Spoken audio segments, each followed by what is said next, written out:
son. Where'd you find this? Buckle up, buttercups. It's time to get down to business. Oh, yeah. It's the Totally Legitimate Business Podcast. Totally legit. All right, folks, welcome back. It is once again the Totally Legitimate Business Podcast. If you're listening, please like and subscribe. That really helps the channel, and thank you for supporting. Today, I have a very exciting guest. Another episode we've been cooking up for weeks now. This is somebody who had reached out to me from an interest from another episode, and like we were talking before, I read all your posts on your Substack. I was immediately drawn in. There's a bunch of aspects of ancient history that are hyper relevant to a lot of things happening today, and I think you're one of the only people out here kind of exploring the Sumerian portion of it, the stuff that does exist, and trying to unpack what does that mean, even though that happened way back then. What does that mean for us now? Please welcome to the show, explorer of histories forgotten, Mr. Peter Goodgame. All right. Thanks, James. Appreciate it, man. Very awesome intro. Yeah, thanks for the dialogue just on the comments on YouTube, and you were actually interested, and it seems like we're tracking, like you get what I'm onto, and appreciate the chance to share. I started a Substack. I got a Twitter account that's, really old. I got like 1,000 followers, but yeah, I'm having a hard time. This isn't, I'm not posting reels, this is not just little clickbaity kind of stuff. This is some deep study going back to the dawn of history. And yeah, and it is entirely relevant to what's happening, what's going on today. Well, it's again, heavily researched, heavily referenced. I feel like so much of the stuff that exists around both of the UFO, UAP space, as well as the ancient history space, a lot of people talk about it, but don't really reference much. They have ideas, but they're not necessarily combing through the dense pieces of literature that are, the little that we know of that time and space. So I guess before we get into any of the stuff on the blog, if you could just give yourself a quick intro and what got you into being interested in these topics and wanting to kind of explore all of them from going back to literally the beginning ideas of humanity. Yeah, no, we're going back to the origins of civilization itself. We're going back to the time when writing was invented, when the first states emerged. This is very important. We're trying to chart the narrative of human history as it's been handed down to us in at least writing form. It's a lot harder to track beyond that because it's all oral tradition beyond then, and there's not a lot of good. Archaeology is tough when humans aren't living in cities and writing on clay tablets. So there's a lot of holes in our knowledge if you go back beyond 3500 BC or so. But that's where it all starts, and it's been exciting for me to dig back into this. So yeah, I'm Peter Goodgame. Back in the 2000s, I wrote a couple of books. I was heavy into the evangelical end time scene. So that was my background. I remember when I was a kid, I went to a little Christian elementary school, and basically I got indoctrinated and kind of a little traumatized by Christian end times theories, and so I grew up all worried about the Antichrist, and I went through. When I was about 13 years old, we moved to Hawaii. So I went from a Christian elementary school, very insulated, very, I had boundaries on, as far as my outlook. And then I went to a public high school and got in touch with the wider world and what was going on. And so my views changed. What happened is I got married and had a kid, and then went back to Jesus, went back to church, and then the whole end time stuff kind of came back to me, and I got got really locked in with like the Christian Zionist dispensationalist timelines and that kind of stuff. But I had a unique insight into the Antichrist. So I actually believed that sorry, just bumped my table. Oh, I actually fine. believed that the identity of the Antichrist could be discovered by going into the past. So that was my first exposure to digging into ancient Sumer and ancient Egypt. And at that time, my whole focus was on the figure of Nimrod, who shows up in the book of Genesis as Right. like the founder of the very first kingdom. And there's some historical truth to that, but I think I was kind of caught up in my own end times framework and failed to see the bigger picture. So anyway, I was popular back in the day. I was doing podcasting right when it was first taken off, and I did publish a book that my last book came out in 2012, and that was on my whole Antichrist theory, and that was pretty popular. And I was invited to give talks at end times conferences. Me and my wife and another friend of mine went to one in Dallas, Texas. This was I think January 2013. That's the last time I really did any public speaking on this topic, you know. But it was exciting. I enjoyed being part of the whole thing. So the thing is, after that, even at that time, I was beginning to deconstruct from like taking the Bible literally and a lot of the very the doctrines of evangelical Christianity, basically. Yeah. So I went through a period of like progressive Christianity and stuff like that, and eventually, I don't like to say my own spirituality right now is kind of hard to define. So I went through a period of like 10 years where I just walked away from all that kind of stuff. Completely right? disconnected. Yeah, just completely disconnected. I think we went to like we were part of a little house church there near the end, and it was, we were kind of loosely affiliated with it for a little while, but then when COVID hit, like 2019 or thereabouts, that was like the last time. Yeah. But I still have a faith in a form of God, you know, a ultimate source of truth and love and justice, you know, and like the law of karma. Like I don't think people can look forward to a blessed afterlife if they've been their whole lives. You know, I think there's got to be some form of justice. Although ultimately, I think we all get united back into source after death. I mean, that's really kind of what all the mystics say from all different faith traditions, it seems like. Sure. Yeah. But what brought me back into this subject and what prompted me to dig back into my original research into ancient Sumer and ancient Egypt was, well, I would say it goes back to, there's a couple of things. So about a year and a half ago, I started reading UFO books again. I was just interested in because even that I kind of distanced myself from. We went through a period where I had to put 2 kids through college, so I was really focused on getting to work and and paying the bills.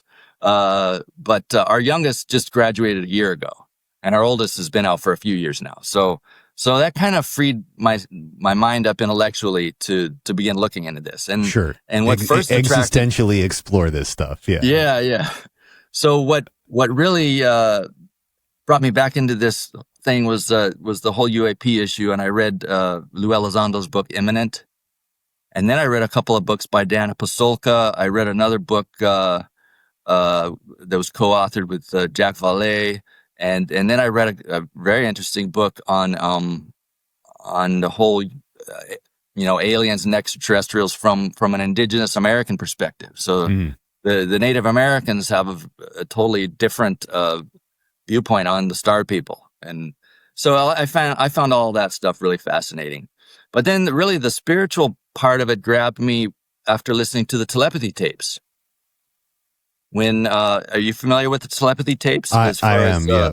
Kai Dickens and the podcast that she created and showing how these non-speaking autistic kids actually are tapping into the field of consciousness that most people can't access, and they're reading people's minds, and they're prophetic and they're telepathic, but what really got me is the there's testimony from them that there's like a purity of heart necessary to fully operate in that realm.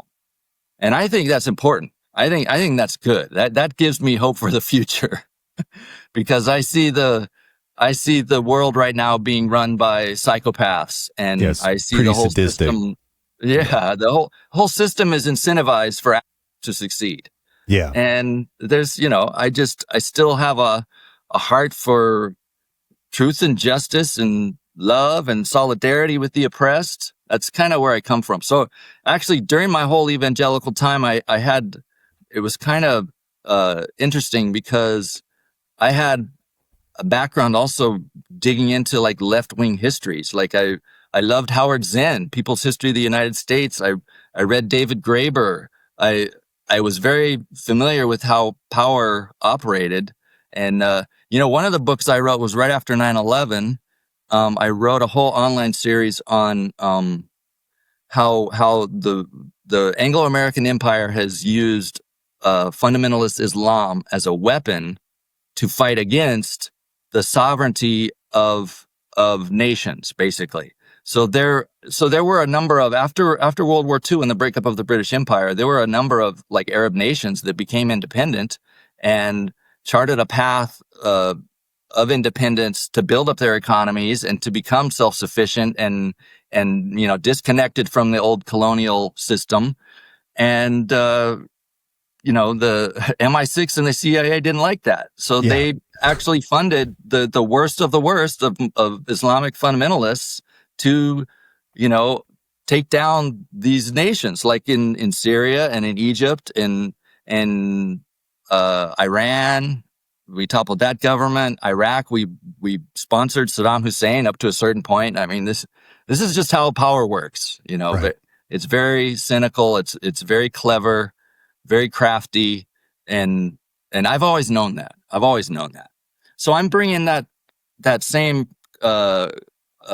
perspective as far as being very critical of how power works and being very disconnected from what we're taught on the news. I've always been able to see beyond the headlines. Every war that we're asked to support, there's underlying reasons, and it's always framed out as in the context of we. Like the national interest is a we. Like all of us together, we need to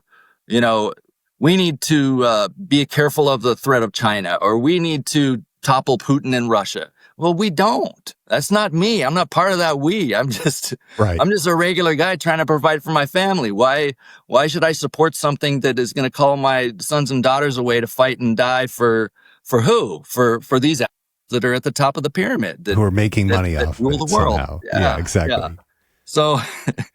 So that's I'm kind of getting off track here, but yeah, this is great. And you're kind of like, it's funny how we're trying to learn about the future that hasn't happened yet by going to look into the past.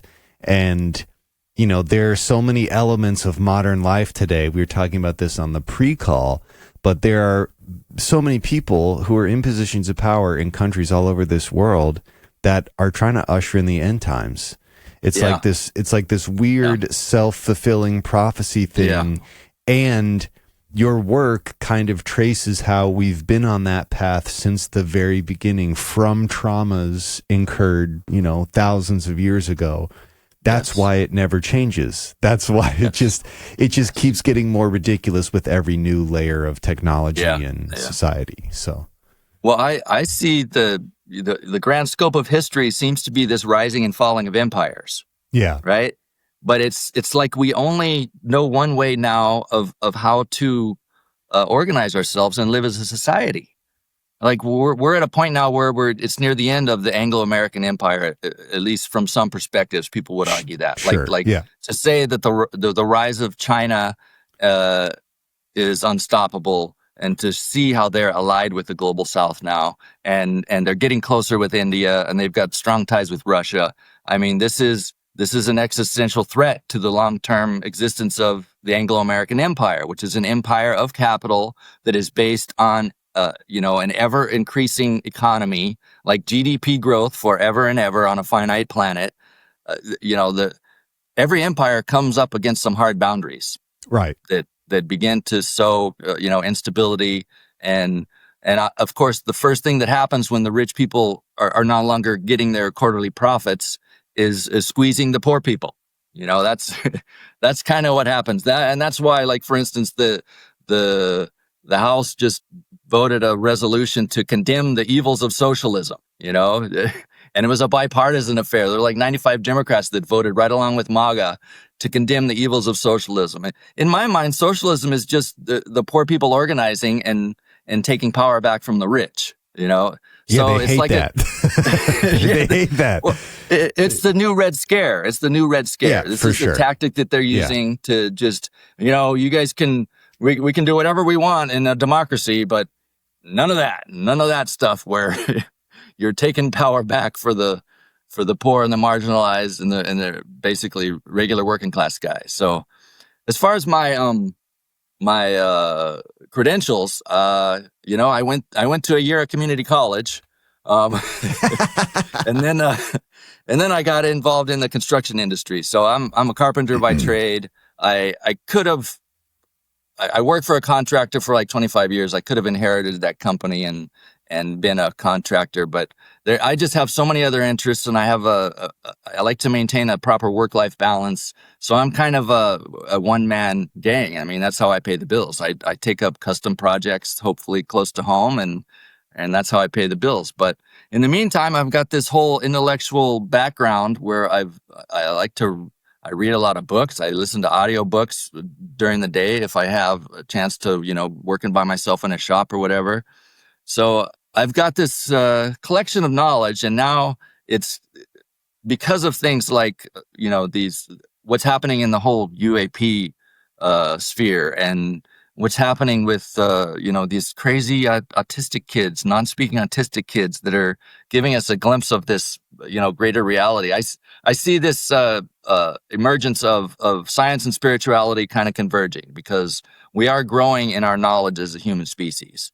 And I think the field of consciousness and things like plasma physics and stuff like that, that's where the future is. That's where the breakthroughs are going to come. But in the meantime, we also need to be rescued from the cyclical situation that we got ourselves in of the rising and falling of empires. And it seems like every time an empire falls, it creates a vacuum. And all we know better, the only thing we know what to do is to build another empire to fill that vacuum. And I think that cycle has got to stop. So ultimately, that's what my focus is, and that's where I see purpose and spirituality as being important to me, is aiming it in that direction and towards that goal. Well, there's so many interesting things happening right now, not just in the specific silos that you're referring to, but like bigger picture. I definitely noticed. It was something that I had always spoken about with my friends, is like the idea that maybe there's some kind of cross section between religion and the UFO stuff, but no one really wanted to hear that until Diana Pasulka started releasing books. Then I really kind of credit her as the person who made it okay to talk about that. And now it's much more a part of the conversation. But, disregarding all the UFO and UAP stuff, there's all this conversation about like, what is the future of humanity when we have things like AI or ever-present, omnipresent technology handling all this stuff. There are like so many big questions of like who we are and what does this mean? How does this play out? These are like real existential issues. These are things that we're going to have to deal with in at least the next 50 to 100 years. And it's stuff that they've been dealing with for forever. I think if we were to find any great artist or thinker, scientist going back through antiquity, many of them are usually the first to say there is no real separation between the spirituality and the technological desires. Like, you can quarter that down into like materialist boxes that fit nicely with each other, but really there is, people tapping into a layer of consciousness and intuiting scientific ideas. That's actually kind of an old thing. These telepathy tape kids aren't the first people doing that is what I mean to say. Yeah, So, yeah. you know, like this, we're actually reaching a whole bunch of areas where science, religion, and our general understanding of reality are kind of being warped and twisted. And there's no, if we don't do the right things with it, we're almost certainly going to just repeat what we've always done. But can you kind of explain, I guess this would probably be a good spot to start. Like, let's go back to this specific era of time. What was it that laser focused you there? Yeah. And how did you start to unpack? Okay, so you mentioned Diana Pasulka. So in this, I think it was around June, she offered a 4-week course on the Antichrist. Just, you know, she does this stuff on the side. So I spent $100 just to be part of this online course. Why and it was not? during that it was during that course where Peter Thiel released a notice that he was going to be giving a lecture series on the Antichrist in September. So this all came together, and I was like, all right, does this mean that I need to dig back into my old research? And that prompted me. And what I thought I would just write a few series of articles on my Substack, because I wanted to kind of do something that was like a deconstruction of the Antichrist to challenge Peter Thiel, because what he's doing is he's weaponizing the biblical Antichrist tradition in service to his own, you know, techno-utopian, techno-libertarian agenda, which is not a good thing for humanity. I mean, he's the co-founder of Palantir. Then now they have this massive, I think it's like a $25 billion deal with the U.S. military. Like they are emerging as the nerve center of all of the military's communications and surveillance and all that kind of stuff. It's terribly scary. Yeah, very scary stuff for sure. But over the course of me digging back into my stuff and reading my old book and looking back at ancient Sumer, really what prompted me was just Jacques Vallée has this hypothesis of a control system that NHI is a part of, like, because he knows that the phenomenon has been with humanity from the very beginning. From the beginning, it's been a part of our storytelling, a part of our spirituality. It's it's acted to help shape the course of human events. You know, so. What was interesting to me, though, is that we live, you know, if we're Americans, we live in the imperial core. You know, we kind of have blinders on. We just assume this is the best way to live, and we don't think, we're not critical of what we got going here. So we're looking out there at the aliens, and we're wondering, where's this control system? How are they dominating our lives? What are they trying to do? What's their agenda? And I'm just saying, let's pull back here, and that's a tough issue to face head on, to try and figure out, you know, what the aliens want, because any entity can be channeled by somebody, and there's no way to verify who that entity is. They can claim to be Jesus. They can claim to be an ancient Egyptian god. They can claim whatever the hell they want. How do we verify? How do we nail it down and develop a hypothesis or a theory or an understanding of this relationship between us and them that can actually, you know, move humanity forward, you know, progressing positively in our evolution? It's really tough to do. So what I'm saying is, let's focus on the control system that's right in front of our eyes. Let's focus on how humanity has been domesticated and brainwashed and forced into, you know, 9-to-5 existence, weekends off kind of thing. I mean, this is what we have. We have a whole system that's a pyramid structure that is built on the backs of the poor to support those at the top. So, and it's never been different. It's never been different. That's organized society. That's what it's been. You got to go back to before the invention of writing and before humanity started living in settled, you know, with private property. And this is my land. You got to go before that to see. But you know, I'm not a Luddite. I don't want to return to having to, you know, grow my own food kind of thing. We got to chart a future where, you know, technology fits in, but it's not an oppressive force. It's got to be a liberating force. So anyway, this all brings me back to ancient Sumer and the birth of civilization. I have a little outline here. So Ancient Sumer. So we got to go back to about 3500 BC, where the first forms of writing were invented. And the interesting thing is, so I'm digging into this. I'm using peer-reviewed articles, books published by experts, but I'm also approaching it from a critical perspective. So I'm looking at the work of guys like David Graeber. He has a book called Debt: The First 5,000 Years. He traces the role of money and monetary systems all the way back to the dawn of civilization.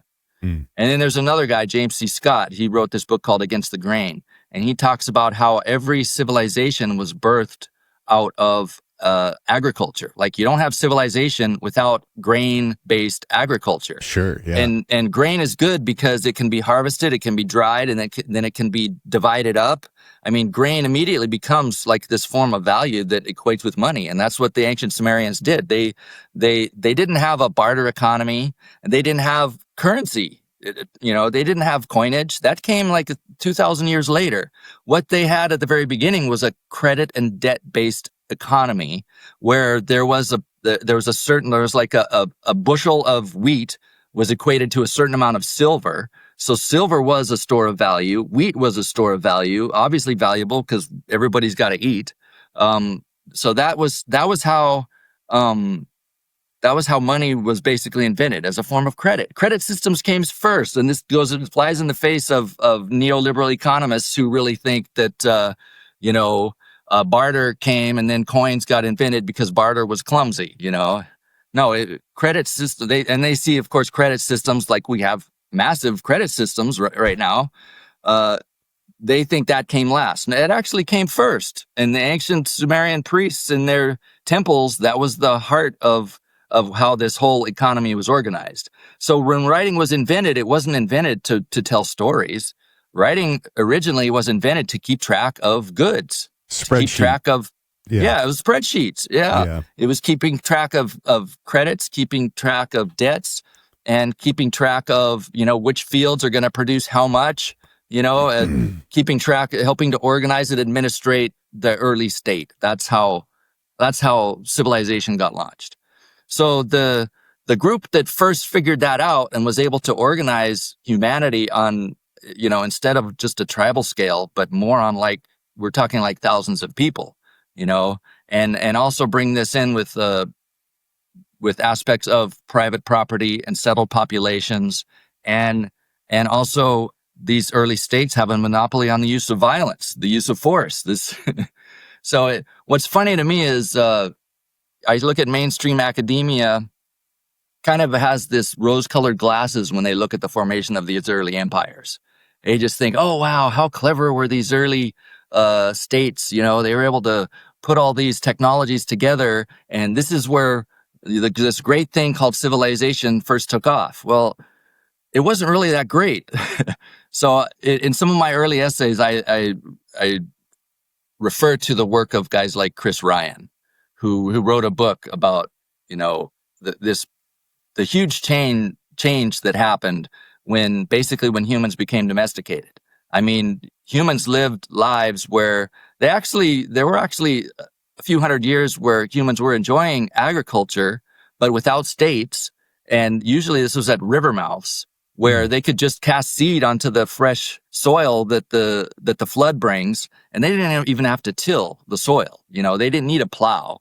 They were hunting and fishing and growing grain. And these people had it the best. I mean, and they didn't have, so it was like this egalitarian settled society. This is like early Sumer before 3500.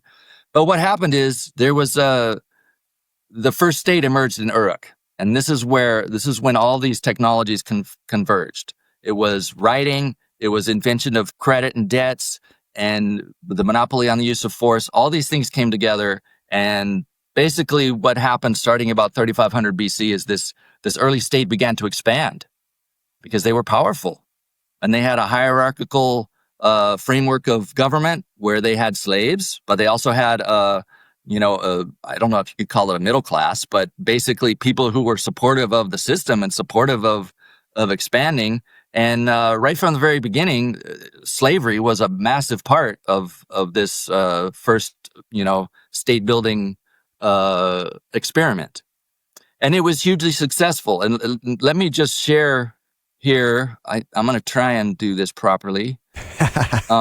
This is the map that I'm going to show you. This is a phenomenon that archaeologists call the Uruk Expansion. I think this is a map of it's the greatest extent of this expansion. So this is the world's first empire. So these early kings of Uruk, they were able to mobilize the manpower, and they were able to acquire the slaves. So they went crazy in agriculture in the Tigris-Euphrates Valley, and they had the armies and they had the innovations. And they expanded. So they established colonies all throughout the ancient Near East, almost to the Mediterranean coast and all the way almost to the Indus River Valley. But it wasn't just by land. And this is where I think archaeologists and modern academics don't quite get it, is that it also took place by sea. So these guys they had a seafaring aspect to it. So they also sailed around the Arabian Peninsula and ended up in Egypt. So this is a big part of my whole theory. Are you getting that? Yeah, this is great. So let's see here. As far as the new tools that they had, I mean, like I said, writing I think was the most important thing. But then I also believe that they developed an economy that was they developed just the idea of investing. Like you can invest in the future. Like the temple priests would finance a merchant to go out on a caravan trip to acquire goods from a long distance away. But of course, there's a risk in taking this kind of investment. So they developed the idea of interest-bearing loans. So they would put a loan out at interest. And I think what this happened is that this whole thing just got over-leveraged over the course of a few hundred years, because this thing really lasted. It lasted a few hundred years. I would say you could see like the origins of it around 3500 BC. But all of a sudden, around 3100 BC, this thing collapsed. This whole, and academics call this the Uruk world system, okay? Because it's all there in the archaeological record, all the connections. They know that there were different, that were Uruk connected outposts and colonies. And this map is just showing you them all over the ancient Near East. But it all came to a grinding halt at a certain period. So there's different reasons for the collapse that are put out there. Like one of them has to do with the fields being overutilized for agriculture, where they lost their nutrients and they failed to produce enough crops. There's also ideas about climate change happening near the end there, where there were droughts and famines. But what I have discovered is that at the very heart of this idea that a certain collapse happened at a certain time, we find myths and legends of the murder of a king. Mm-hmm. So that's where it gets interesting and exciting for me. And this is where this whole idea kind of converged with a lot of my earlier research. We can set the whole idea of the Antichrist aside for a second. But yeah, that's what I was looking at back in 2012, was the death of a king in at the dawn of history.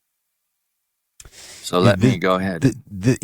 Continue on. I've also always wondered, it's always amazed me that one person, the head of a system, at whatever scale, can die or step down, and then the whole system collapses.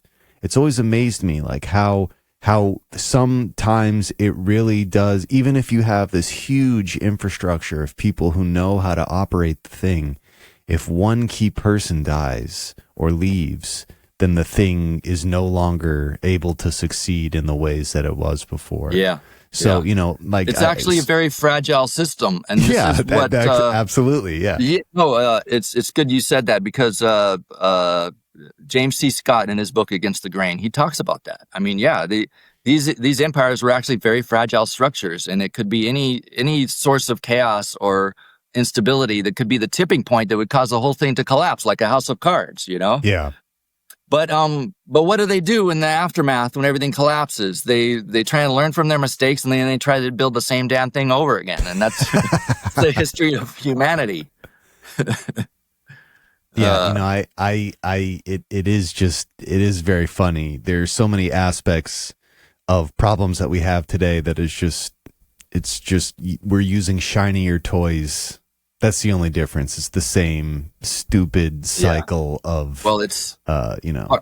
Part of what civilization does is it steals our imagination and makes us think that there's only one way to do things. And the reality is, so there's another great book out there. It's called The Dawn of Everything. It was co-written between David Graeber and a English archaeologist named David Wengrow. And it's a big, thick book, but it's all the evidence of human societies being built on different foundations than just empire and hierarchy and private property and all the stuff that we have today. So it's a great book. I want to get back to, okay. So yeah, there's all this archaeological evidence. I think there was a convergence of a number of things coming together. But the tipping point that actually caused the world's first empire to collapse, I believe, was the murder of the king of the empire. And I have a lot of source material. You know, you've read the essays. It's not like reading. There's a lot of material, but I'm trying to build a case here. And once we build this foundation, it opens up just a whole ton of interesting analysis and ideas that we can grapple with. That's actually really relevant to today, I do believe. Well, but I want to not for nothing. I do just want to say, yes, I did read every post on your Substack, and I was drawn in from I could not stop reading it. I just read through all of them, and personally, for me, this is probably the most interesting analysis about Sumerian culture and myth. Egypt gets all the shine. Yeah, and that's right. You know, granted, we don't know as much about Sumeria as we do about Egypt, but Egypt gets all the shine. And I have always thought, what about Sumeria? Like, why are we not talking about this thing that clearly influenced the other? And anybody that is into Sumerian history or even Egyptian history, your Substack is incredible. So I'm gonna let's just everyone say check that out. You know, thank you, I appreciate that. Let's just say that one word that anybody in the UFO sphere is familiar with: the Anunnaki. That's it. That's the clickbait. If you just put Anunnaki in the title, this thing's gonna take off. But I actually think the Anunnaki are a little overrated. And I like to stick to. So a lot of this is peer-reviewed articles. This is real archaeological scholarship, real academic scholarship. We're looking to the experts. We're trying to put all the pieces together. But once we deal with the material layer, you know, with the artifacts and the cylinder seals and all that stuff, what brings the support for my theory is really I'm drawing it from the Sumerian king list, and I'm drawing it from the ancient myths of Sumer.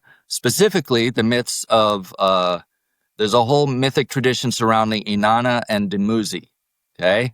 Not too many people are familiar with Dumuzi. When we're looking at the early Sumerian kings, most people look to Gilgamesh, and they think Gilgamesh is where it's all at. There's something with Gilgamesh, you know, the texts say that he was like half human, half demon, you know, or something like that.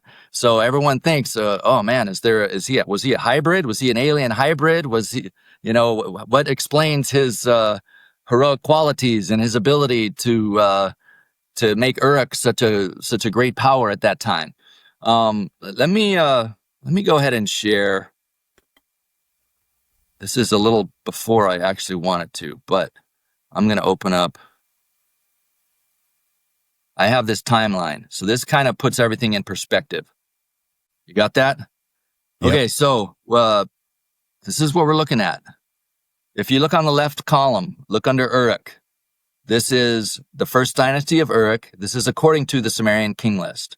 So the Sumerian king list is there's a bunch of different copies. I think there's like 19 different copies of the Sumerian king list. And here's the deal, though. They date to about 1,000 years after these events that we're talking about. If we're looking at the collapse of the Uruk world system around 3100 BC, I think the earliest Sumerian king list is only dated to about 2100 BC. And it was also, they were written by Akkadian scribes, but they're using Sumerian writing in the Sumerian language. So there's some interesting dynamics going on. And it also causes a lot of people to dismiss this as like fiction, but it's not. So when we look at, now here's another wrinkle that's thrown in, is that these guys were Akkadian scribes. So the Akkadian Empire was actually north of Sumer and was based on the city of Kish. So when they created the first king lists of the birth of civilization, they actually put the first dynasty of Kish in front of Uruk. So they say that after the flood came, when kingship descended from heaven, it descended to Kish. So they want to claim primacy for their empire. You understand how that works? This is propaganda. Yeah. They want to say it all started in Kish.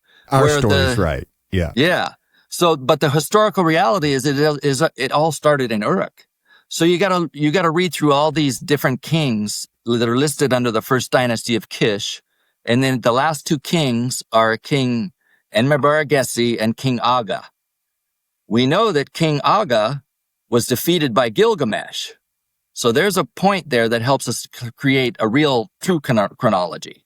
So King Enmebaragesi, that's the earliest king that we actually have like material evidence. In other words, there's like his name or something on a fragment of pottery. So that's the earliest king that we have evidence for. We actually don't have any material evidence for Gilgamesh, but I think we can say that he was a real figure that existed, as were all of these guys. Right. So after they go through the first dynasty of Kish, then they jump to the first dynasty of Uruk. So they say, then I think at the end of each transfer, so they're trying to put forward this idea that there can only be one true king or one true kingdom at a time. So they have Kish first, and then they say kingship was transferred to Uruk. So the first dynasty of Uruk, there are 5 names at the very beginning of this. And it's interesting, the first name of the first king of Uruk is named as this weird-looking name, Mesgag-Kasher. He is named as the son of a god on the Sumerian king list. He is the son of Utu, which was like the sun god. But it says that he entered the sea. And different texts say different things. One says he disappeared. One says he came out at the mountains. He was a seafarer. So we see right from the beginning that this first dynasty of Uruk has a connection to the sea. Yeah. And that's going to come up later. So Mesgag-Kasher was the first king of Uruk. And then Enmerkar, it says he was the one that built Uruk. So there's Sumerian myths that describe Enmerkar as being the inventor of writing. So I say, let's take this at face value. Enmerkar was the guy who built Uruk. So that's the start of the Uruk expansion. That's the state of Uruk. You don't have a state unless you have writing. That's right. Basically because you need writing to organize and administrate. So I believe Enmerkar was the guy that kicked the whole thing off.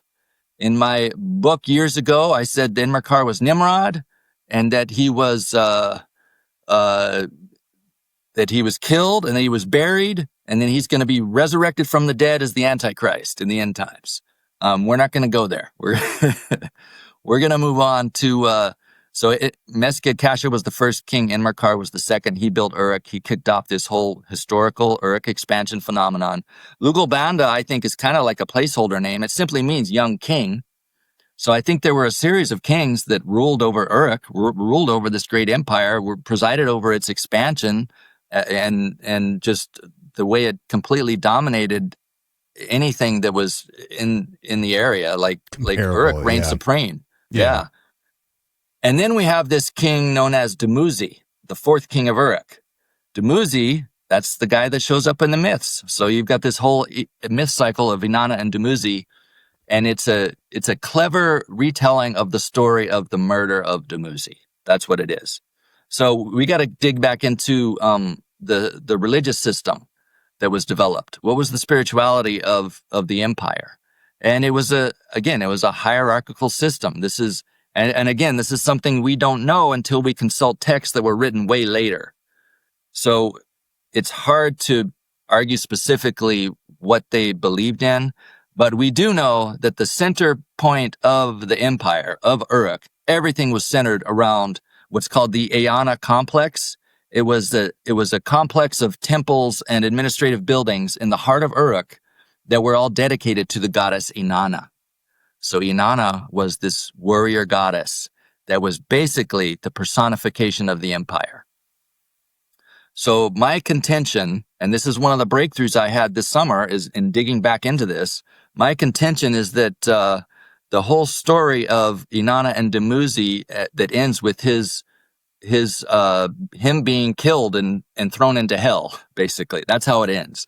It's talking about the murder of the king of Uruk. And it all dates to this same time period when the Uruk world system collapsed.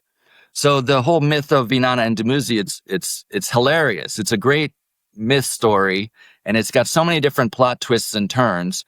But basically, it starts off by Inanna. It says Inanna is leaving her temple, not just her main temple of Eanna, that's where it starts, but all her temples throughout the land. So what the Uruk world system was based on basically franchises of the Inanna temple in all the cities that it dominated.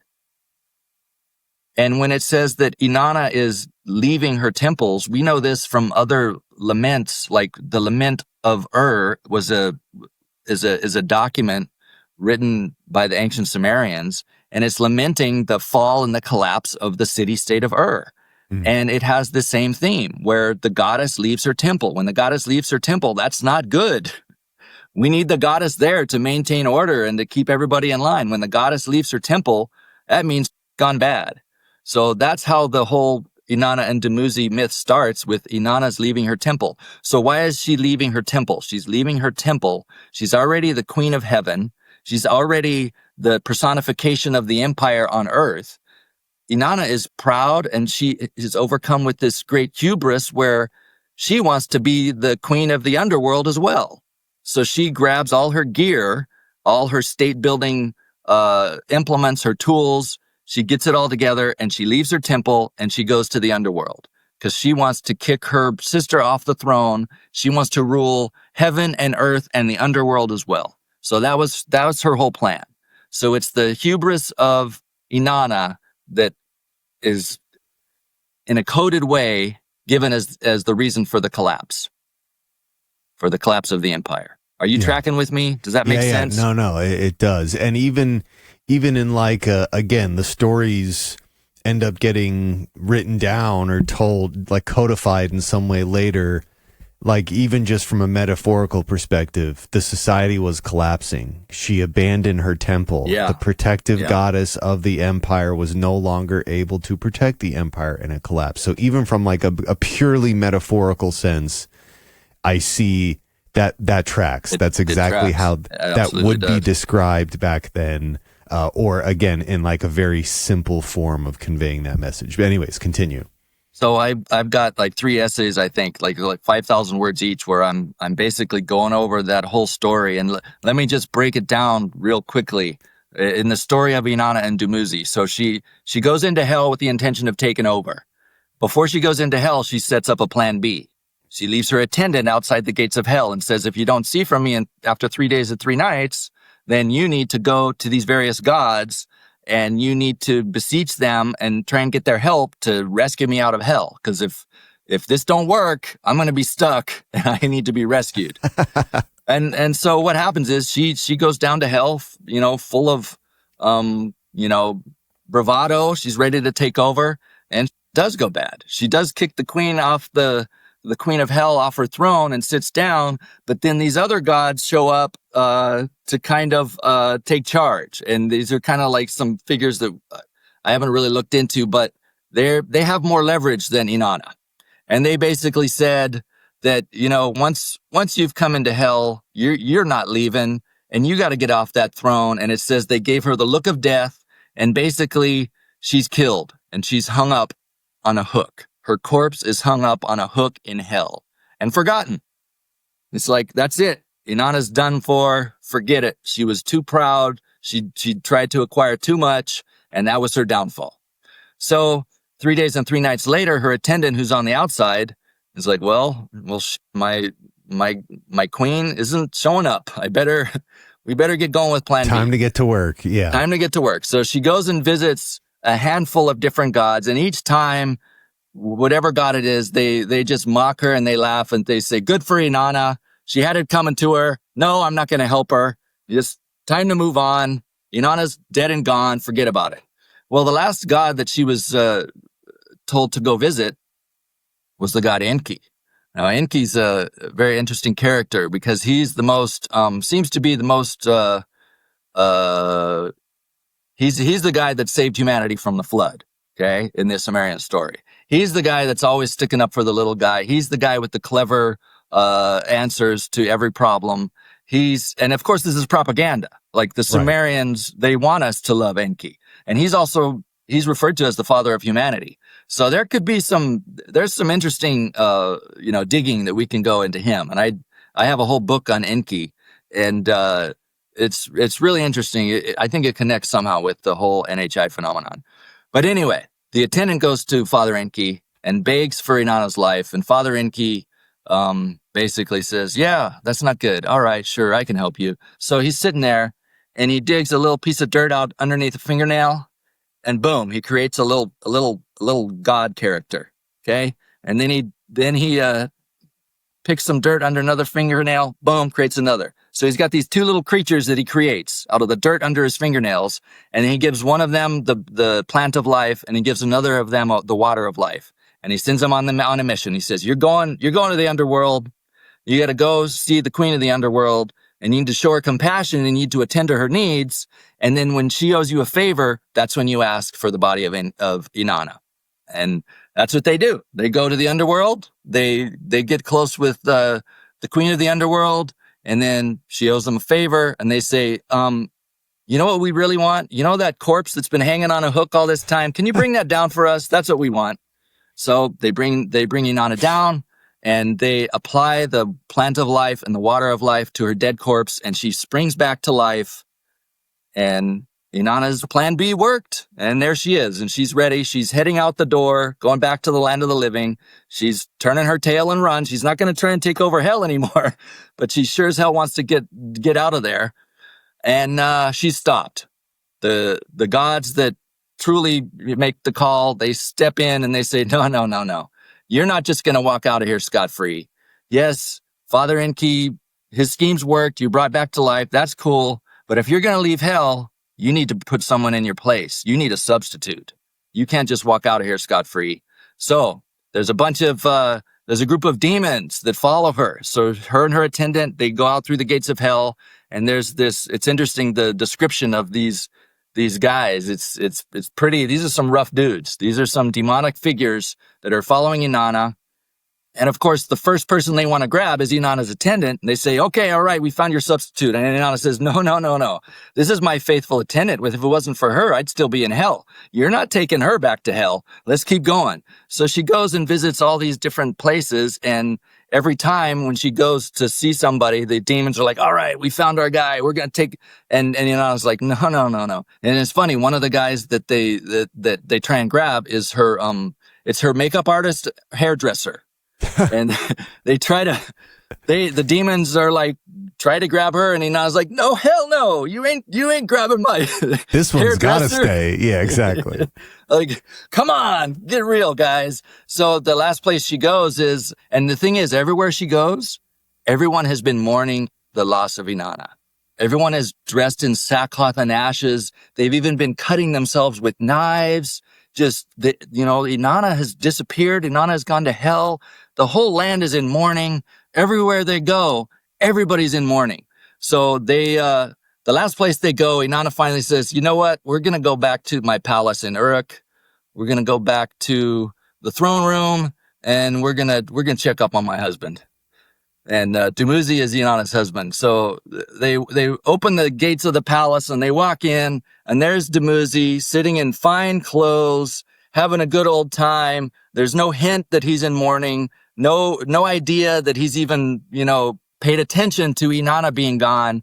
And Inanna takes one look at him and gives him the look of death and says, that bastard, he's the guy. He's going. Six the demons on him. They come on Dumuzi. They grab him. He's kicking and screaming.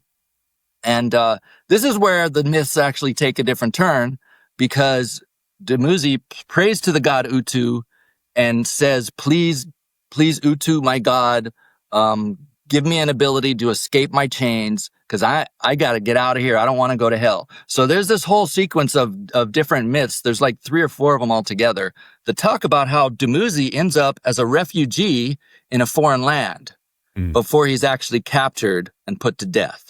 So this ties in with the next connection where we go here, because if you remember that timeline, we're looking at not just Uruk, we're looking at Egypt as well. So Dumuzi was the 4th king on the Sumerian king list. He was the king of Uruk. He is the king that was murdered. So basically, what these myths are doing is they're explaining how the death of the king that caused the collapse of Uruk was actually like a necessary sacrifice, because his sacrifice allowed for Inanna to rise again. So Inanna is the eternal personification of Uruk, right? Inanna is where it's all at. They had the whole community in this whole religious spiritual program where everything they did in, with the economy, with the state, whatever, everything was directed to the worship of Inanna. Right. So for Uruk to rise again, Inanna had to be freed from hell. So it's being reframed as the murder of the king, the death of the king, was actually something that had to happen for the long-term benefit of Uruk. So that's kind of the propaganda aspect and the critical interpretation of these myths.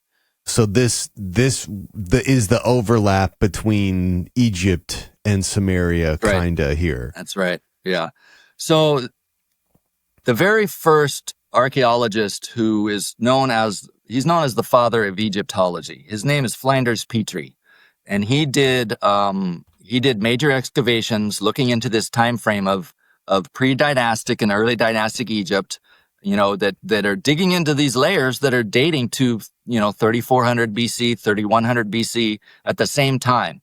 So one of the first things he noticed after his digs is the massive Uruk influence on a particular colony in Egypt. And this was a group of, and he called them invaders. He said, these are colonists from Uruk. They're coming. They're part of this whole phenomenon of Uruk expanding their sphere of influence. So he called this the dynastic race, and it became known as the dynastic race theory. The idea is that Uruk, that when the kingdom of Egypt was finally established and consolidated, it was part of the whole Uruk, Uruk expansion. But the thing is, it was done in Egyptian cultural terms. In other words, the Egyptian hieroglyphs are different. The Egyptians' gods are different. They have different names. Right. So what happened is there were early colonists from Uruk that ended up in Upper Egypt, and they became, acculturated to indigenous Egyptian culture. But they still game and telephone kind of idea. Yeah. But they still maintained trade ties with Uruk. They still maintained, I believe, diplomatic relations with Uruk. But it's the same bloodline, and this is the key thing, and this is kind of where it gets interesting and exciting when we start talking about things like bloodlines. And this goes back to the whole NHI thing. Remember Jason Somoza's great video digging into bloodlines and talking about how the hybrids, the hybrids, and how this is something that the legacy program, the CIA, they tried to suppress this. They don't want people talking about this kind of stuff. And then there was that whole interesting thing where there was the whole Cherokee connection. Like people with Cherokee blood seem to have a higher spiritual capacity or higher consciousness awareness or something. Yeah. So that was real interesting. So yeah, when it comes to this bloodline and their ability to establish civilization, not just in Sumer but in ancient Egypt, this is pretty radical. So the problem though is that Petrie published his book I think in 1936 on ancient Egypt and his discoveries, and this is where he was really promoting the dynastic race theory. So this is happening during the rise of Nazi Germany, and very soon after is his genocide, against the Jews. So this theory of a dynastic race invading and conquering Egypt as some sort of genetically superior, invaders coming and taking over, this quickly fell out of favor. Yeah, and right. I think there's more to it than just the politically correctness side of it. I think it was suppressed from other angles, but we can get into that later. Yeah, but, yeah. I definitely have thoughts on that, but go ahead. Yeah. No, so I think the whole dynastic race theory was crushed from the top down in mainstream Egyptology. And there's only one guy that is well known, that he established himself through the mainstream first, and then he started to publish books based on dynastic race theory. His name is David Rohl. He's a British-based archaeologist. He's written a number of books, and he does the same thing. I'm standing on his shoulders and pushing his theories forward. But he's the guy that really lays out all the evidence for Uruk involvement in the formation of the first dynasty of Egypt. So let's get back to I'm going to share again. Yeah, I'm going to show that. The timeline. Yeah, I'm going to show that timeline again. So if we look at this timeline, now let's look over to the Egypt side, the right-hand side.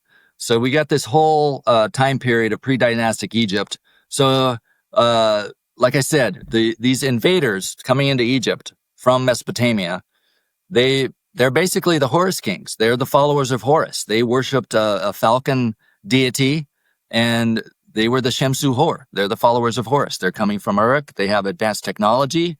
They might be bigger and stronger than the natives, but there's a number of relatively unknown kings. What happens is they bring all the tools that ancient Sumer was using for building their empire. They bring it into Egypt, and they're involved right from the beginning. They're involved in warfare, trying to suppress the indigenous, trying to they're conquering. It's the carrot and the stick approach. They're persuading, they're conquering, and they end up one of their main adversaries is the tribe of Seth. So you right here in the earliest origins of Egypt's history, you have a Horus versus Seth conflict, but it's not one figure against another figure. It's two tribes. What Flanders Petrie excavated first was Hierakonpolis, also known as Nekhen, and that's named after the falcon. So and he called these invaders the Falcon tribe, but they were the followers of Horus. They worshiped the god Horus, which he actually, David Rohl actually makes, he has a good theory that he thinks Horus is actually Utu from Mesopotamia. Oh, and that interesting. It could be, there could be a connection there. But the tribe of Seth is related. It was based at Naqada. And Naqada has also been a huge source of archaeological artifacts and evidence. And then shortly after, it's like what the Horus tribe did once they established themselves as a presence. I think there was warfare, but also certain periods of alliances with the tribe of Seth. It was, again, the carrot and the stick approach. They were enemies and then they were allies. I don't know if they were just beaten into submission or if they actually, flew up a white flag and said, you guys are obviously dominant. Let's submit. Fold your ideas in. Yeah. Yeah. But really the tribe of Horus then established a presence at Abydos. So there's an early tomb. It's called Tomb Uj that dates about to 3350 BC. And that is considered the name they give for the guy who's buried there. They really don't know for sure, but there's a scorpion symbol on some of the artifacts. So they call him Scorpion 1. But the crazy thing is that the architecture of the tomb is borrowed straight from Mesopotamia. You've got all kinds of cylinder seals and other kinds of stuff, and early writing that was, similar to what was happening in Mesopotamia and Uruk at the same time. So this guy was a king who had connections back to Uruk. But that was about 3350 BC. So you've got basically the Horus tribe encircling the Seth tribe and taking dominance over all of Upper Egypt. And eventually they conquered Lower Egypt as well in the north. And really what they're trying to secure is, seaborne passage all the way up the Nile. Back then, the Suez Canal was a flowing passage. Like you could sail from the Red Sea up into the Mediterranean easily. And so there was another major port city called Buto on the Delta. And Buto is very interesting because there's all this archaeological evidence that it was part of the Uruk expansion. Like some of the artifacts uncovered, like they were building buildings with the exact same kind of features that were on the temple to Inanna in Uruk. Wow. So it's the connection is there, and it's huge. Hard to ignore. Yeah. It's hard to ignore, but mainstream Egyptologists do their best, and they double down on this idea that no, there could be no direct relationship between early dynastic Egypt and Uruk. It had to only be through trade. And the Egyptians were just imitating the innovations that were developed in Uruk. But the evidence is overwhelming from my point of view that this is a colonial presence that's taking over Uruk. So I'm going to go back to this. Okay, so if you look at these kings in the pre-dynastic era, you had Scorpion I, definite Uruk connection. Then you had a couple of so one of the first things that is invented during this time is the Serek, which means it's like an inscribed name within a boundary that looks like a niche facade palace architecture. So it symbolizes kingship. So these kings, as soon as this symbol shows up, these are the kings that are mentioned in the historical record. You've got Ka, Iri, Hor, Nihor, and Hor simply means Horus. So these are kings named after or in honor of Horus, which is their tribal deity. And then the last king before this guy Narmer is Scorpion II. He's the real King Scorpion. His name appears within a Serek. He has also the big artifact is the Scorpion mace head. And the interesting thing about this mace head is at the top of the mace head, is showing this figure. Let me share that. Let me open that up. And so there's the king right in the middle, and he's got his attendants. He's doing something with opening up a dike or something, digging in the dirt. This guy's going to carry away the dirt. And he's wearing the white crown, which is the crown that represents the Horus tribe. And the red crown is something different. It doesn't necessarily represent Lower Egypt at this time. It really represents the tribe of Seth. So we're going to get to that later. But what's really interesting is this top row. What you have is these standards with a rope hanging down, and each of these standards is attached to this pathetic-looking little creature. This creature is a bird. This is a lapwing. It's a type of plover, okay? So this is the Horus tribe, all right? The lapwing, this type of plover, was abundant on the banks of the Nile. But this Horus tribe saw that the falcon is a predator, is a carnivore. And the falcon's prey is this bird, is this plover. And they would watch it daily. The falcon would attack and kill and eat the plover. This is a symbolizing conquered peoples, okay? These are the indigenous people, and there's actually a standard that connects with different provinces in Egypt, and at least one of these is a Seth animal. So it's basically, this is the symbolic imagery talking about the conquests of the Horus tribe, and they're looking at the common people as the prey.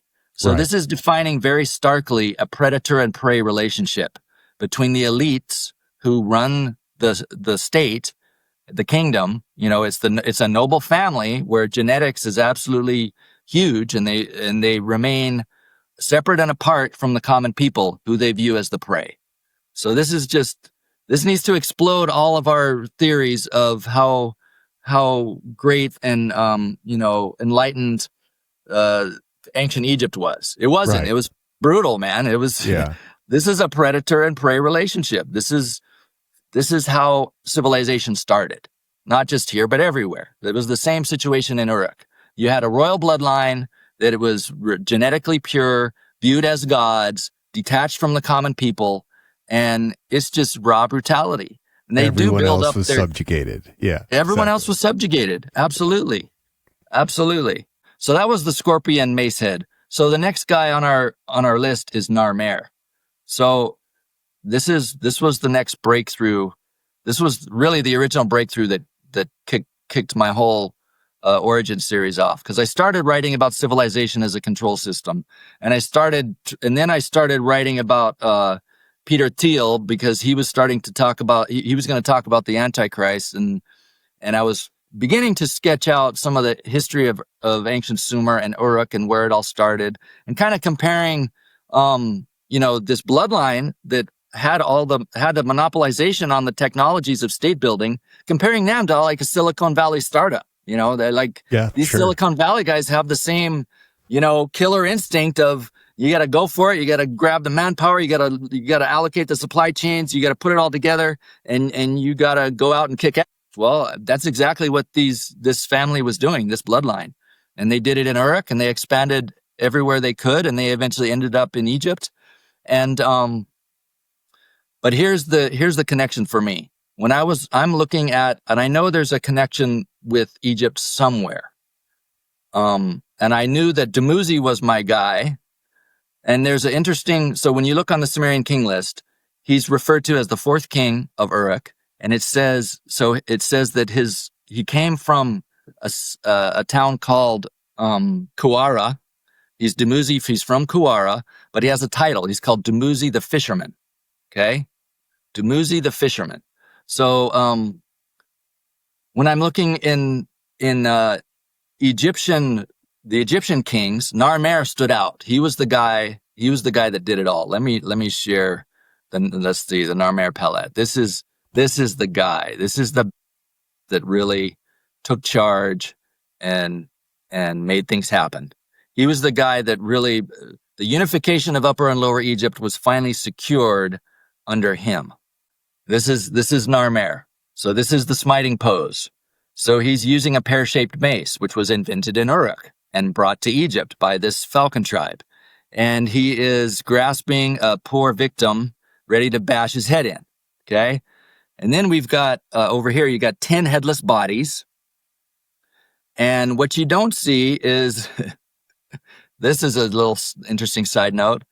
9 of these bodies, if you look closer, 9 of these bodies are shown without their phallus. And their phallus has actually been put on their head. And we wouldn't know that. We would just think that this head with a little phallus on top was some sort of hat.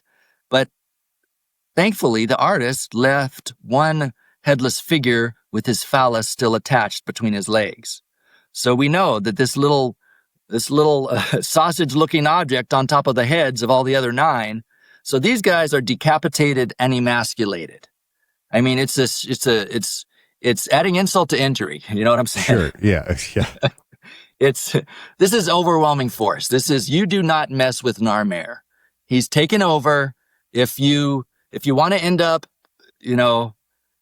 decapitated and emasculated, sure, Defiled. Go ahead, try your best. Yeah, exactly. Yeah. But there's a whole bunch of significant things connecting this guy Narmer back with Uruk. But let's go back to the original breakthrough that I had. I got to open up another tab here. This is Narmer's symbol. This is the Serach of Narmer. And this is how his name was written in Egyptian hieroglyphs. Primitive early Egyptian hieroglyphs. Can you see that half decent? Let's see here. Yeah, so that is a catfish and a chisel. Phonetically, the catfish sound is nar and the chisel sound is mer. So Egyptologists call this guy, Narmer. Egyptologists call this guy Narmer.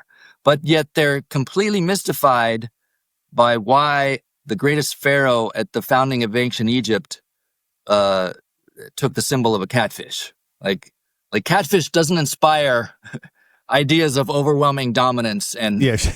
awe. You know what I'm saying? It's not a catfish is lion or something a fat, like that. lethargic bottom feeder, right? Yeah. Is that what the king wants to be known as? No. So they say, no, this is probably some sort of title. We just don't know how to, interpret it.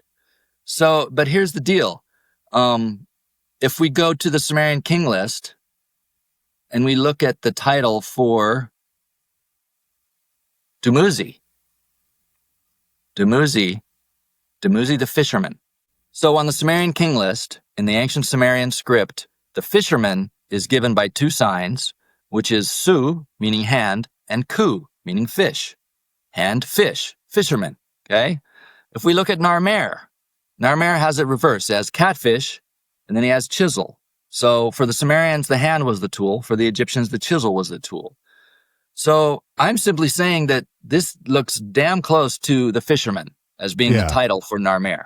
Yeah, sure. So that was a big breakthrough. I know it's not conclusive and it's still hypothetical to a certain degree, but it's one of the many items of evidence that I can marshal together to put this together.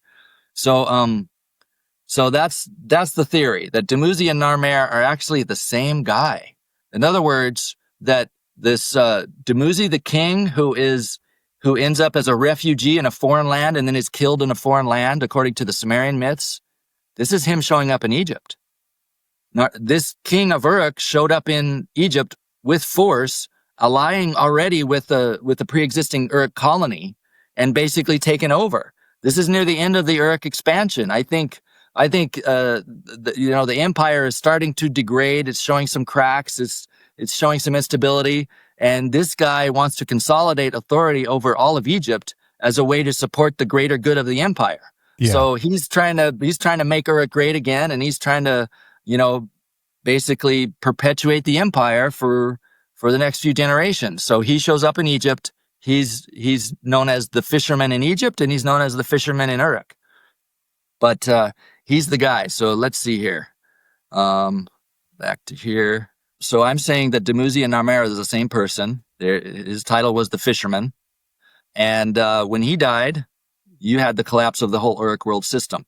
So the big Egypt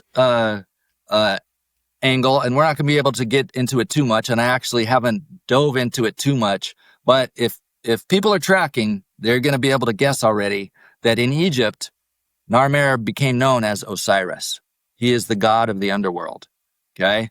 And in the myths of Isis and Osiris, there's this idea, it's stated in the myths and in the histories, like the Greeks were the first really to expose the history of ancient Egypt in a narrative form, because the priests kind of kept this under their hats. They really didn't publish popular histories of Osiris. They tried to cast Osiris way in the distant past, but yet they knew that he was a king that was there at the founding of civilization in Egypt.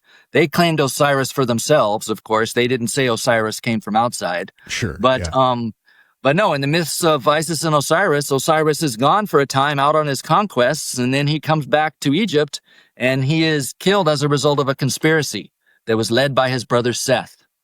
And then, of course, his body is cut up into 14 pieces or sometimes 20 or more. That I think really that's metaphorical of the breakup of the empire, not just in Egypt, not just the chaos that ensued after the death of the king, but in Egypt, but also throughout the greater Near East. And what you find is also this, there's a change in the history of ancient Sumer. It goes from the late Uruk period to the early Dynastic period. And the early Dynastic period it's special because of the infighting. Like, you had 20 city-states all popping up at the same time. It's like they're filling a power vacuum, and they all want to be empires, and they all have the tools of civilization, and they all just start fighting amongst each other. So this is the power vacuum that is filled, and everyone looks to this king as their aspirational model. They all want to do what the king of Uruk did. They all want to rule the whole Near East. So this really just becomes the aspirational model, not just for these guys at that time. This is the aspirational model for empires down through the ages. Like, this is what Napoleon wanted to be. This is what Hitler wanted to be. Everyone wants to be the big conqueror that gloriously unites his people and takes them out and conquers everybody else and brings them under their yoke. This is where it all goes back to. Well, and it's just like, it's a continuous stream. It's like, it's just one stupid scenario bleeding over into the next stupid scenario. You just go back through history. You're completely right. All of those people, even modern history folks, they're just emulating the exact same idea. See, and the other thing is, I really don't get like the valorization of like military culture and like who are these poor slobs that are conscripted into the armies that are going to go out and fight for the prestige and the status of these guys? You know, I mean, just to be a poor slob in one of these like look at like the Napoleonic Wars or during the. I mean, who are these guys that are willing to just line up with your buddy 20 yards away from another group of enemy soldiers, and you're all going to, raise your musket and shoot all at the same time? This is madness. It's madness to be involved in that. And yet, as humans, that's what we're sucked into. And we're taught that, you got to fight for the empire. You got to give your life. And it's such we're suffering from Stockholm syndrome. We're tied into this. We've attached our own personalities to it, our own individual lives to it. It's like we got to break out of this cycle. That's what I'm trying to say. Well, we do. And like we were talking about at the beginning, there's so many we think that we're so evolved past this, but we're not. Look at the world around us. Yeah. And look at it like up again. It's ramping up again. Right. We're reaching one of these other like critical masses where, people thought the draft was a thing of the past. Watch it not be a thing of the past, to continue the empire, especially as we enter like what people call the late stage capitalism of America that we're witnessing. That this stuff is still relevant. This is the stuff that has been propelling society in a specific direction, way more so than like love and peace and compassion and true actual progress. Definitely as we haven't gotten, and we won't in this episode, we haven't gotten to the point where this really like bleeds over to the UFO stuff, but this is I hope people can see where this is headed, in the sense that we're about to go through another huge human shift in our understanding of what our position is in this world. And it's really either we try something new and blaze into uncharted territory, or we continue doing the same thing that we've always done and lead to like planet. You know what I find absolutely fascinating and hopeful is the fact that the UAP phenomenon shuts down nuclear silos. Right. Yeah, exactly. I mean, that's kind of because we're at this point where we can destroy the whole planet. We can destroy everything. Yep. I mean, but it's so pathetic that we're actually dependent on this phenomenon to save our, and I just fundamentally, I hate that. I hate that. Like, so let's get our together. Why are we still in this primitive? This is going back to the beginning where we're praying to the sky god to save us. Right. It's pathetic. Well, and you're right. We shouldn't need the thing from out there to help us.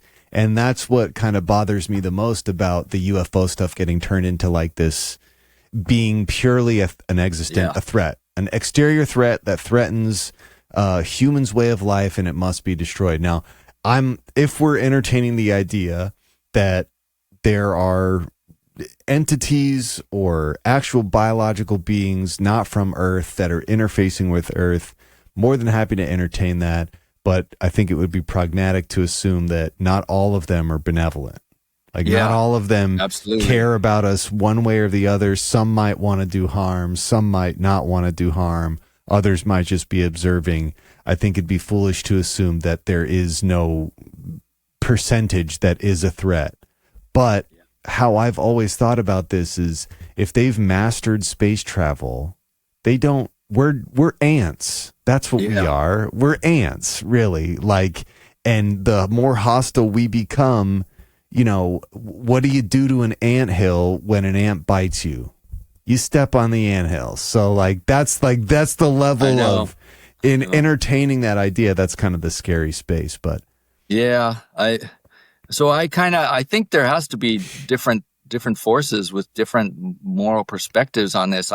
So I do think if you dig hard enough, we're going to find evidence of NHI phenomenon that has been supportive of empire, that has been part of promoting this whole cyclical thing that we're trapped in, and there's elites that feed off that power or are using that power. I mean, and it's scary for me, just how much the military-industrial complex is dominating the whole disclosure agenda, and they're actually looking at the technologies that we've received or that we've gotten from spacecraft or whatever as a gift from these guys. But I don't look at the U.S. military and the American empire as through rose-colored glasses. I don't see it as a force for good. I see it as it's hegemonic. It's the same empire as all the rest. It's about full spectrum dominance.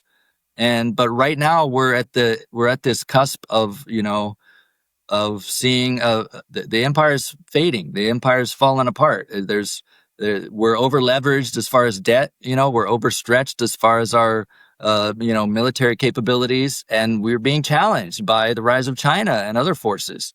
And so, we're at a very interesting place right now. Let me get into the evidence that I have for the king of Uruk showing up in Egypt as King Narmer, because the king of Uruk, in representations from all the artifacts, he's portrayed in a very specific way. He shows up in a form that is called by archaeologists as the priest king.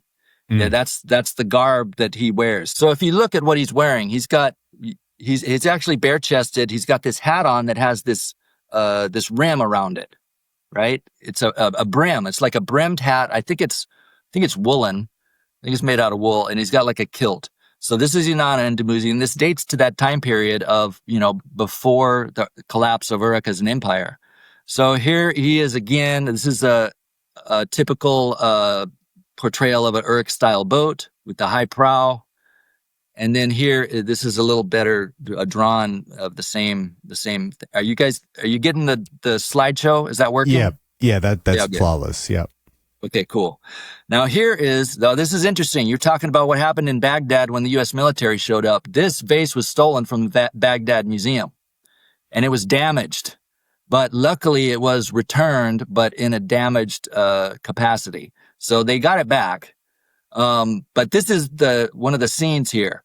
So you look in the center is Queen Inanna, the goddess, and then she's being... someone's given her some fruits and vegetables or whatever, some naked dude. And then to the left of him, this is the priest king once again. You see the brimmed hat. The brimmed hat. You see the kilt that he's wearing.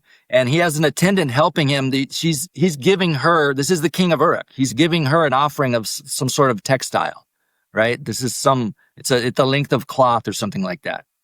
So there he is again. This is the Uruk priest king. And so, this also became known just as the representation of Dumuzi.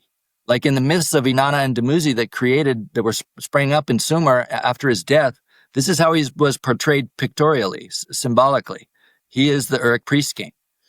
And then look who shows up here. This is just a little graphic I clipped right from Wikipedia. So this is that same Mesopotamian king.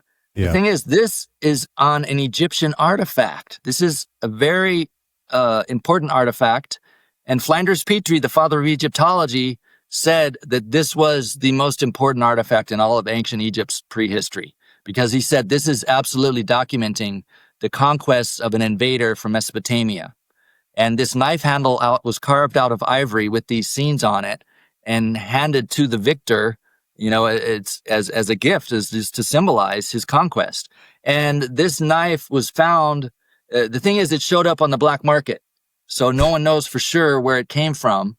But the guy who sold it said he got it from Jebel El Arak, which nothing similar. It's not even a site of ancient settlement at all. So the archaeologists assumed that it came from Abydos, because there's lots of similar things that were unearthed at that same time. So yeah. Abydos, this dates back to, and I have the receipts for the scholars that say this dates back to the early years of Narmer's reign.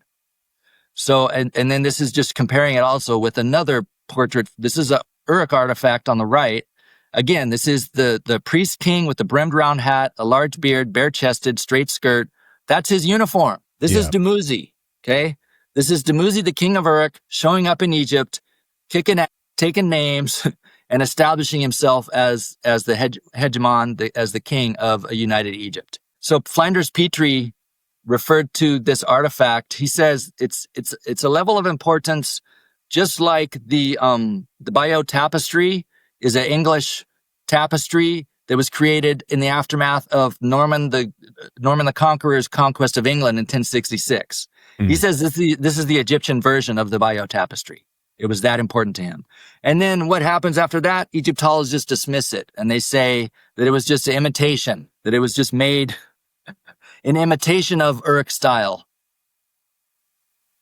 But okay, here's a better picture of. And so again, calling it the Gebel al-Arak knife is like the cover to say that it wasn't stolen. This guy got it from this area that it didn't. Am I understanding that correctly? Yeah, probably so. He said it came from here, but it most likely came from Abydos. Yeah, it was purchased by a guy who took it to the Louvre Museum. He was working on behalf of the Louvre Museum, and this was a problem pervasive during these early digs. Anything that the natives who were digging there, if they could hide something in their turban or whatever, and they could make a lot of money. This was sold for like a few $1,000s back in the day, which was big money. So this is just the scabbard basically, and the knife became. They found it in pieces and they put it together, realizing that it was one single artifact. It's the ivory knife and the ivory knife cover, knife handle. So it's a very unique, very exquisite artifact. But what it's showing here is on the left side, you see basically this is Dumuzi as a shepherd. He's protecting the cattle and the sheep by fighting off these two lions. And this is also known as the master of animals pose, right? Like he's the man. He can fight off these animals. And then on the right, you have two battle scenes. One is a land battle, and you have these guys with a certain hairstyle carrying pear-shaped maces. And this is the same guys that were affiliated with the Horus tribe that took over Upper Egypt. And then in the bottom of it, you have a naval battle. So you have crescent-shaped boats, which are typical of the Nile Valley and the indigenous people. And then you have the high-prowed boats that we just showed a graphic of the high-prowed Uruk-style boats. And it shows the Uruk-style boats beating the indigenous-style boats. And it shows the Uruk colonists with their pear-shaped maces bashing in the heads and carrying away in chains the Egyptian indigenous natives. So this is huge. This is I believe this is Dumuzi's conquest of Egypt portrayed right here in this artifact. And then very shortly after that, he becomes subsumed within Egyptian culture. And that's when the Narmer palette is created. And he is given the title of the fisherman. Yes, he's Dumuzi the fisherman. He's here in Egypt. But all of a sudden, he looks like a real Egyptian pharaoh in the same style as Scorpion II was portrayed on the scorpion mace head. So it all comes together. So we have 3100 BC. The single king is murdered as a result of a conspiracy, and the empire falls apart in Uruk, and it gives rise to the early dynastic period of 20 or plus competing city-states. But in Egypt itself, Narmer was married to this queen known as Neithotep, and there's actually some good evidence that she was connected to the tribe of Seth. That she might have been a princess of the tribe of Seth, Or maybe Narmer killed all the male heirs of the tribe of Seth and forced her to marry him and said, by marrying you, now I am in king. control of the tribe of Seth too. That's why on the Narmer palette, on the one side, Narmer is wearing the white crown, which represents the Horus tribe. And on the other side, he's wearing the red crown, which represents the tribe of Seth. So in his aftermath, after he disappears from history, the next king that comes up is Hor-Aha, which simply means Horus the fighter. And his reign is interesting because, what was excavated was the tomb of his mother, Queen Nithotep. She was buried at Nakada, which was the headquarters of the tribe of Seth. Okay. That's what, and her tomb was massive. Like she was after Narmer died, what seems to have happened is she might have ruled Egypt as a regent, you know, and now also in the myths of Isis and Osiris, Horus is born after the death of Osiris. So maybe this guy had a hard time producing an heir. So maybe the queen was able to hold things together and she produced an heir somehow, you know, and of course in the myths of Isis and Osiris, she finds all the pieces of Osiris except for the phallus. Right. And so she has to do some magical incantations to create a fake phallus that the gods then charge with power that she's able to inseminate herself. And then Horus is created after that. So we don't know. The timelines are really hard to figure out. We just know that Hor-Aha came after Narmer and that Queen Nithotep had a lot to do. So this tracks with the myth of Isis and Osiris. Because Isis, in the myth of Isis and Osiris, what does Osiris do? He's a king who conquers, but then he's killed. He's most notable for being killed.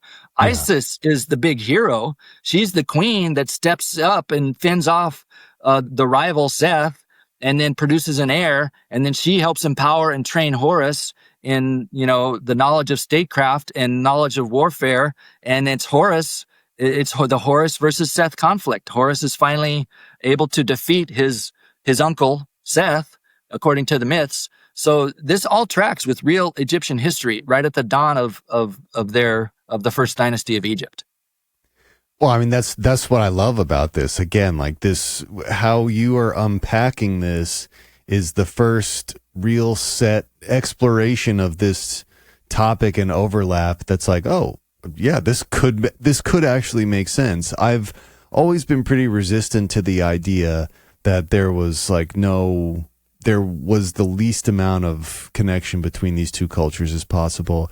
And certainly at this point, there's demonstrated lack of awareness of the people who uphold the story and timeline of Egypt. They're deliberately ignoring or avoiding some of it because it disrupts the timeline. But this is why what you're doing is exciting to me, because it's like, oh, okay. And again, yes, there's some of it that's like, what's myth, what's literal, but just understanding that was history.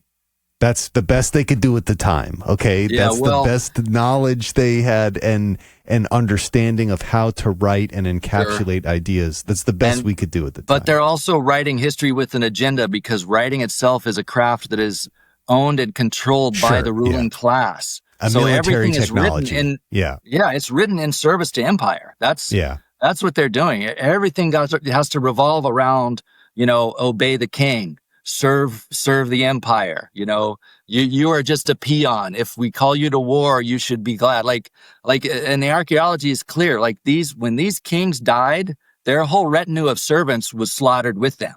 Yeah. You know, they were forced to give their lives to serve their master in the afterlife. I mean, it was brutal. There's even evidence that some of these early digs of the pre-dynastic times, Flinders Petrie found evidence of cannibalism. Like these guys were like eating the hearts of their ancestors or their brains or something, you know, to be imbued with the mana of their And it's actually interesting is I think it was not Herodotus. It was one of the historians, Diodorus Siculus, says that Osiris put a stop to the pre-existing custom of cannibalism. Like he saw that as, that's not civilized. We're going to stop that cannibalism stuff. But they continued on with the mass sacrifice of servants. Yeah, right. That wasn't a bridge too far, but the well, the king needs his hairdresser, Yeah, right. Well, what we're kind of like reaching the end of this first installment. Yeah, and if anybody has been able to sit through all this dense stuff for 2 hours, my thanks goes out to you. Kudos to you for sticking through this. This is my first podcast in years, and this was great. Those are the notes. This was great, and I really cannot again recommend your Substack, the link to which will be in the description below. So if any of this piqued your interest, if you want to know more, each of these are even deeper explorations of all the stuff we kind of hit in bullet points here. And I want to make sure we cover, like, what is the next wave of stuff? Like, people come here and they do what I did. They read everything. What do they have to look forward to? Oh man. Well, there's some really interesting places where we can go with this. I still got to get into treating Isis and Osiris myth and explaining how that also, there's another connection back with Uruk. Like, I'm really doubling down on just slamming home this reality that Uruk and Egypt are united. Like, they're tied at the hip, and right, and it one all and the connects. same practically. Absolutely. Yeah. So yeah, the myth of a murdered king, it's got two parallel mythical traditions. In Sumer, it's Inanna and Dumuzi, and in Egypt, it's Isis and Osiris. It's the same damn guy, and when he died, he became worshipped as a god.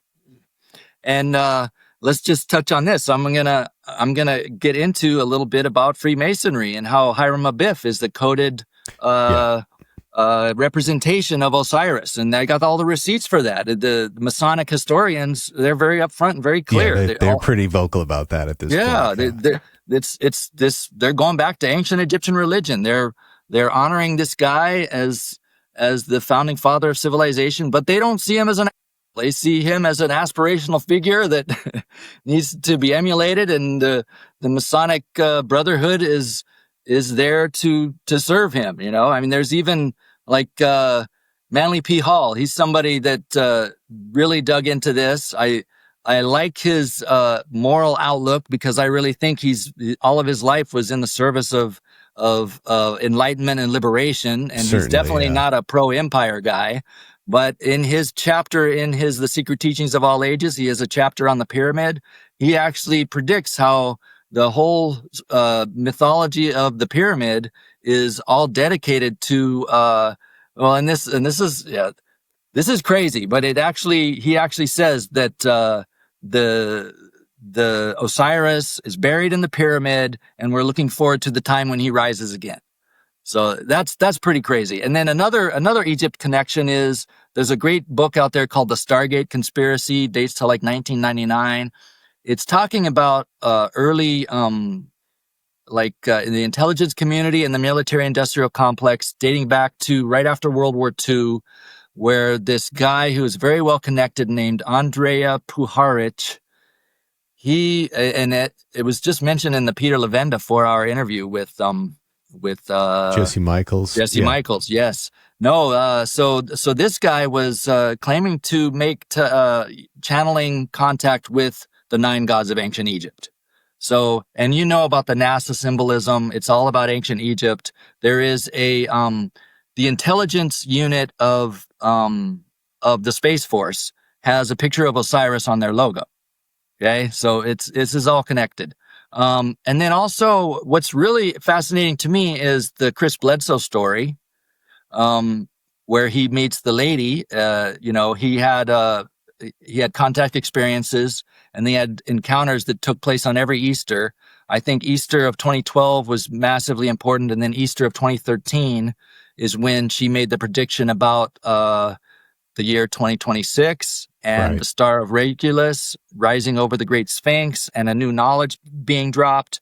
That's all massively interesting. But in 2012, that's when she appeared to him. And this is what people don't see is they overlook the fact that in Chris Bledsoe's testimony, when he was dragged out of bed and taken out to the backyard right by his kennel, the first thing that he's sitting there waiting for something, knowing that he's supposed to be out there. What happens is like this black hole opens up at the far side of his yard, and this phantom bull comes charging out. And he said it was like a 1,500-pound bull with horns charging right at him.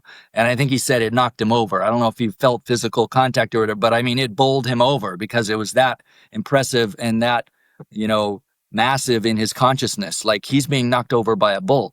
Well, and then the lady appears to him. It's the first time she appears as a goddess figure, right?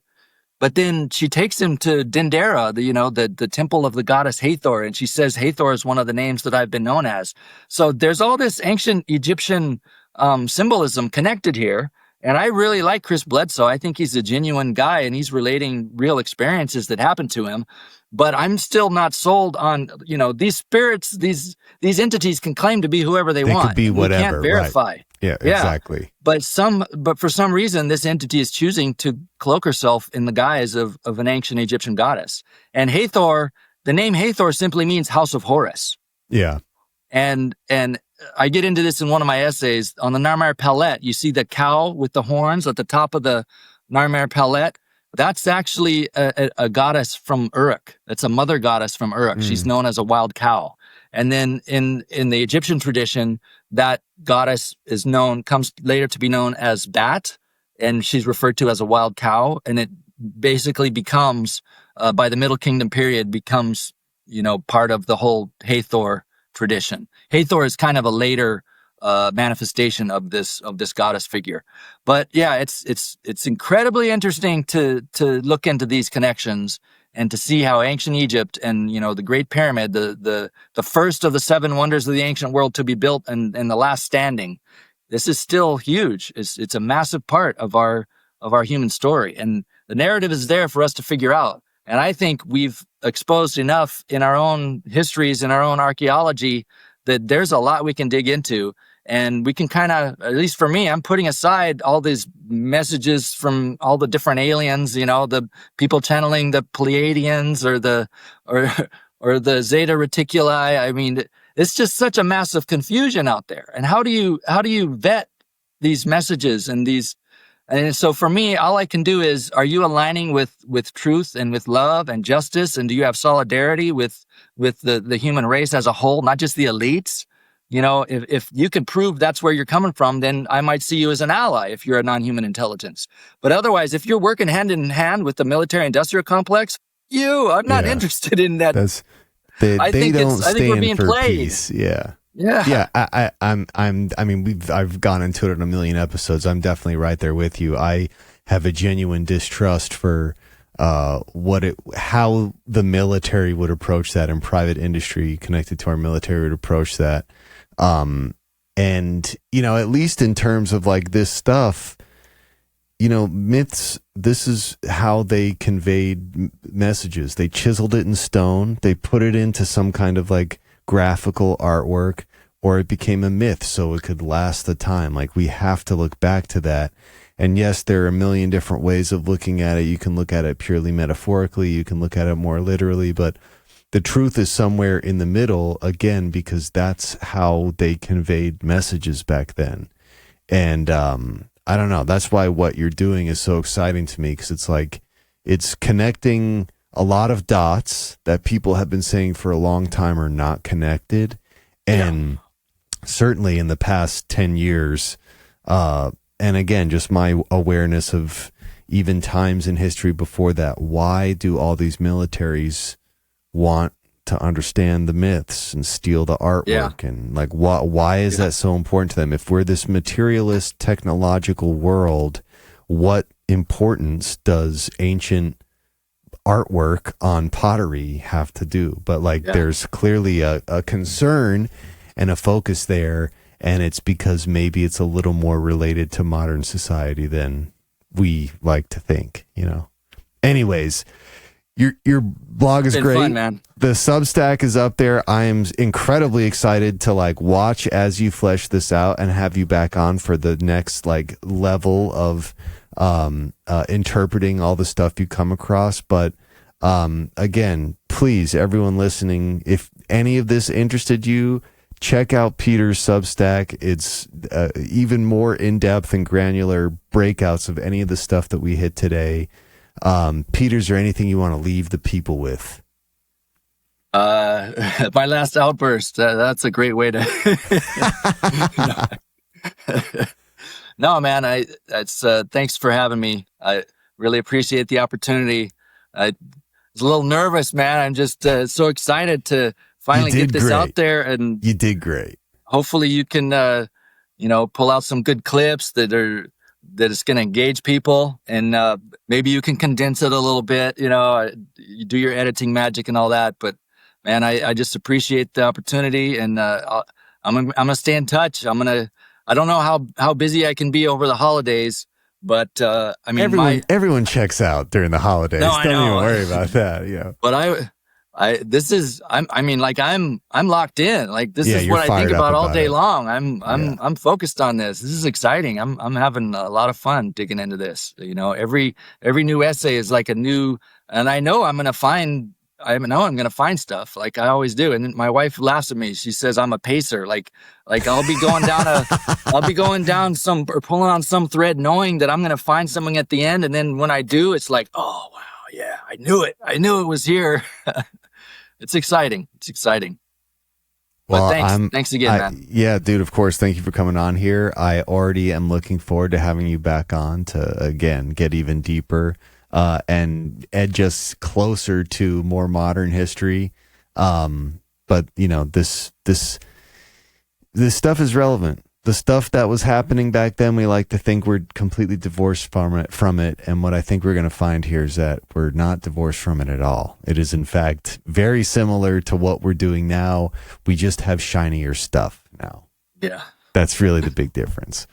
But everyone, this has been the Totally Legitimate Business Podcast. Thank you for listening. Please check out Peter's work. The links will be in the description below. Follow him on X. Check him out on Substack. We'll catch you on the next one. See y'all. This has been the Totally Legitimate Business Podcast. The end. With your host, James Oliva. Executive producers, Clint G and James Oliva. That's obnoxious. Sound design, mix, and master by James Oliva. Literally no one cares. For more Totally Legitimate Business, subscribe to our YouTube channel at Totally Legitimate Business or add us on TikTok at TLB Pod. When will this end? Thank you for listening. Now get back to work. Move it along, buddy.